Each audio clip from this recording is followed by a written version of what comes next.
Colm Boohig joins us now. Colm Boohig is actually in a rush to get through this because he's off to get his booster jab very, very shortly after this little segment of the show, which is about Novak Djokovic, who for whatever reason, Colm, is not doing this but will be going to the Australian Open. Good morning to you. Johnny AM Wards, a new Jurguroi. How are you?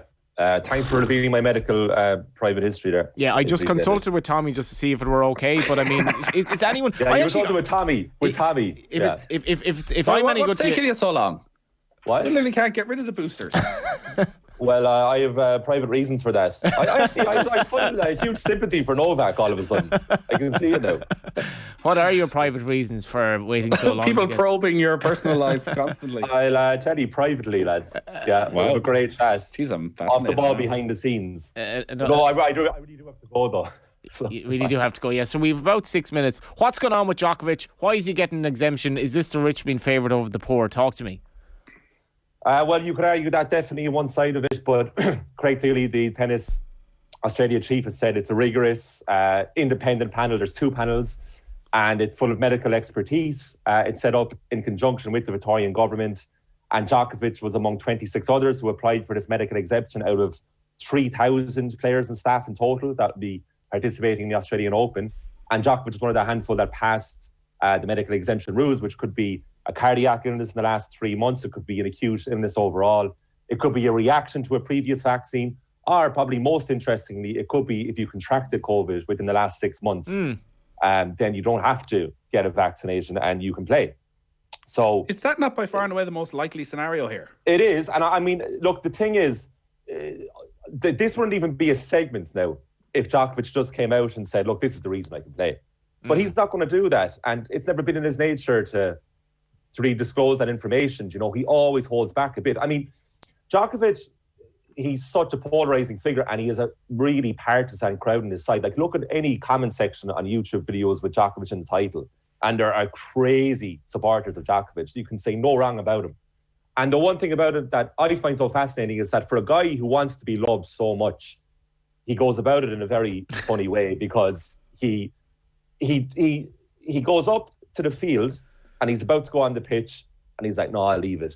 In that he seems like he's doing everything right to follow the PR of Roger Federer and Rafael Nadal. And then just when you say, all right, take it to that extra level, he turns around and goes away, and he doesn't, like in this case, disclose the information that everybody wants to hear.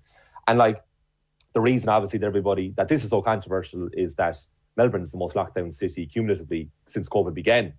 Their cases are skyrocketing at the moment. I'm talking to a friend of mine who lives over there, and he says, like, there's so much anger about this. And for me, like, it was a bit predictable. And I was thinking, what's Djokovic going to do here? Because this is by far his favourite tournament. Like, he's won 20 Grand Slams, 9 of those 20 are in the Australian Open, and he's won the last 3 Australian Opens. And of course, the big thing at the moment is he's tied on 20 with Rafael Nadal and Roger Federer.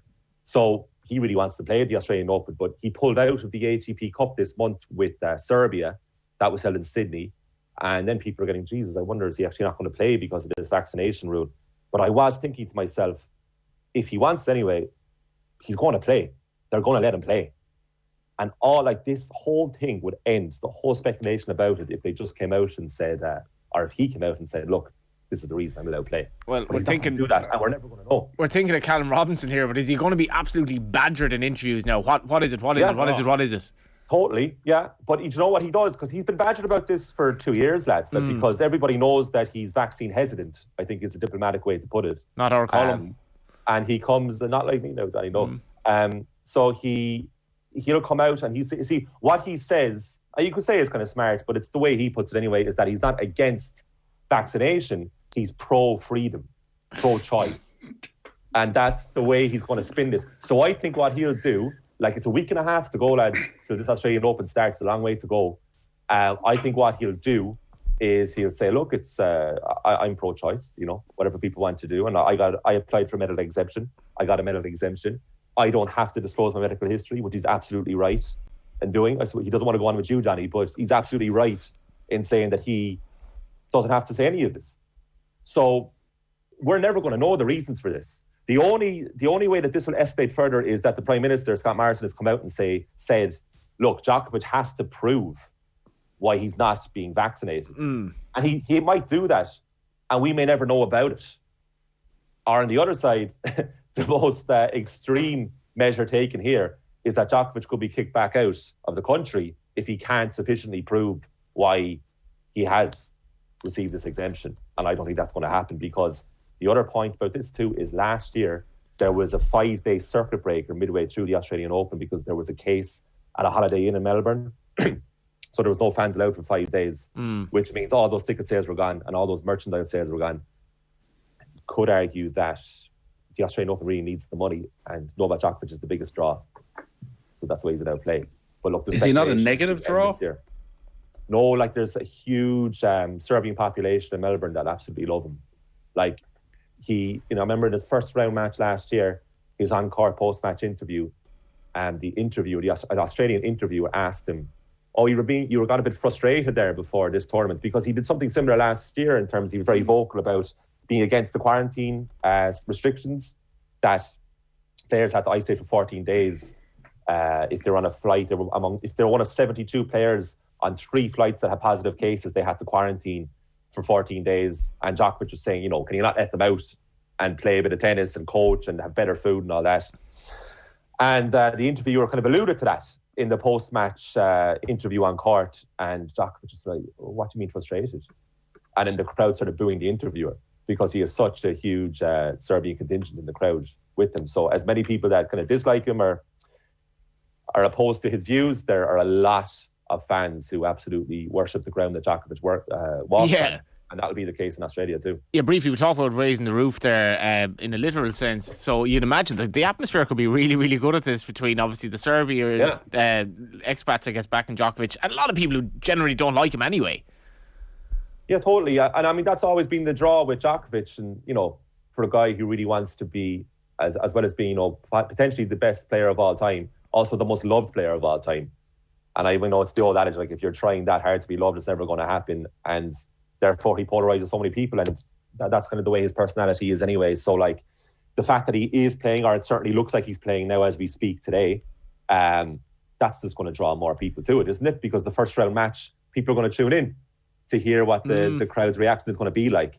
And also there's players saying, like Jamie Murray said yesterday, if it was me applying for an exemption, I don't think I would have got it. And then Alex de Minaur, who's one of the top-ranked Australian players, described the unfolding events as quote-unquote interesting. So I'm sure there's a lot of players who don't like this. So it's going to have to come out, isn't it? I think so. Well, I don't think so, Nate. We want it to come out. It doesn't have to come out. But I think it's in the interest of the Australian government that this will have to come out, whether it's officially released or whether it leaks out, because people don't care about Novak Djokovic in Australia coming and playing the Australian. It's not a case of, thank God that the best player of all time is coming to grace us with his presence. Yes, the Serbian community might be delighted to see him, but most people look at themselves selfishly and think, I've sacrificed an awful lot. We've been knocked down more than anybody else in the world. And we're making an exemption for somebody who's one of the most vocal anti-vaxxers in the world to come to this country. Like, they'll want to know why that has happened. Well, look, that's what's already happened in the ensuing 24 hours since the story broke, is that the officials are basically pushing Djokovic to come out and say, the reason he's got the exemption. And it is on him. He's the only person who's going to say it. And I don't think that's going to happen. But like, for me, look, this is why we need a drive to survive for tennis. This is why what Iraq exclamation point needs to be commissioned, because can you imagine the whispers behind the scenes at the moment between players and staff? It's 100% the talking point of tennis, and tennis does itself no favours a lot of the time in attracting new audiences. But even though this is a negative story, this has piqued the interest of a lot of people, tennis fan or otherwise. Thanks a million for your time. Best of luck with the booster job this morning. Thanks a million, Johnny. Thank you. That was Colm Boohig. OTB AM is brought to you by Gillette. Good morning, Star with Gillette. Put your best face forward with their new and improved razors.